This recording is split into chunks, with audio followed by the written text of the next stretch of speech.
السلام علیکم ورحمۃ اللہ وبرکاتہ۔ معزز ناظرین کرام، اگر کوئی عورت چوڑی پہنے بغیر نماز پڑھ لے تو کیا اس کی نماز نہیں ہوگی؟ معاشرے کے اندر بہت سی باتیں ایسی عام ہو جاتی ہیں اور وہ ذہنوں کے اندر ایسی بیٹھ جاتی ہیں، رچ بس جاتی ہیں کہ اگر انسان غور کرے تو شریعت سے ان کا کوئی تعلق نہیں ہوتا، وہ سنی سنائی باتیں ہوتی ہیں۔ تو اسی طرح ہماری بہت سی ماؤں اور بہنوں کے ذہنوں میں بھی یہ بات بیٹھی ہوئی ہے کہ اگر چوڑی نہیں پہنے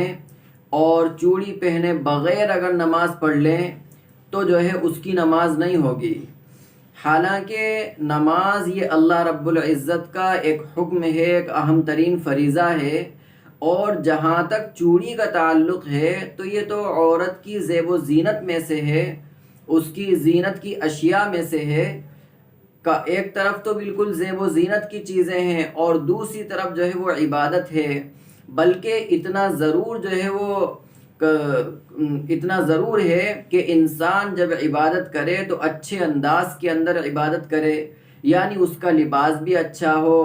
اور اس کا وہ جو کچھ پہنے ہوا ہے اپنے جسم پر یا پہنے ہوئی ہے اپنے جسم پر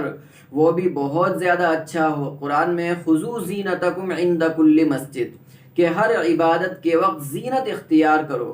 تو یہاں زینت اختیار کرنے کے لیے تو ضرور کہا گیا ہے، تو اس کی زینت کے اندر یہ بھی ہے کہ وہ چوڑی وغیرہ پہن لے یا اور اس طرح کی جو زیب و زینت وہ اختیار کر سکتی ہے وہ اختیار کر لے اور اس کے بعد وہ نماز پڑھے۔ لیکن اگر کوئی یہ سمجھے کہ اگر چوڑی پہنی ہی نہیں تو اس کی نماز نہیں ہوگی، تو ایسا شریعت کے اندر کوئی مسئلہ نہیں ہے۔ شریعت کے اندر اس طرح کی کوئی چیز نہیں ہے کہ اگر کسی نے چوڑی نہیں پہنی اور وہ چوڑی پہنے بغیر نماز پڑھ لے تو اس کی نماز نہیں ہوگی۔ اس طرح کی کوئی چیز شریعت کے اندر نہیں ہے، بلکہ یہ عورتوں نے ایک اس کو وہ لازم کر رکھا ہے۔ کسی عورت نے کسی عذر کی وجہ سے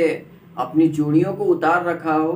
یا اسی طرح بغیر کسی عذر کے بھی اتار رکھا ہو اور وہ اگر ایسے ہی نماز پڑھ لے گی تو بالکل اس کی نماز ہو جائے گی۔ لیکن زینت کی چیزوں میں سے ہے تو اس لیے اچھی حالت کے اندر، اچھے انداز کے اندر لباس بھی اس کا اچھا ہو اور زیب و زینت کی چیزوں کے ایسے وہ مزین بھی ہو، اب اس کے بعد وہ نماز پڑھے گی تو بالکل اس کی نماز بہتر سے بہتر طریقے پر ادا ہوگی اور انجام پائے گی۔ بہرحال اس کا میری بات کا خلاصہ اور ماحصل یہ ہے کہ کوئی عورت اگر بغیر چوڑی کے بھی نماز پڑھ لے گی تو اس کی نماز ہو جائے گی، لیکن چوڑی چونکہ زینت کی چیزوں میں سے ہے اس لیے پہن لینا چاہیے، اور زینت کے بعد ہی انسان کو نماز ادا کرنا چاہیے، عورت کو نماز ادا کرنا چاہیے۔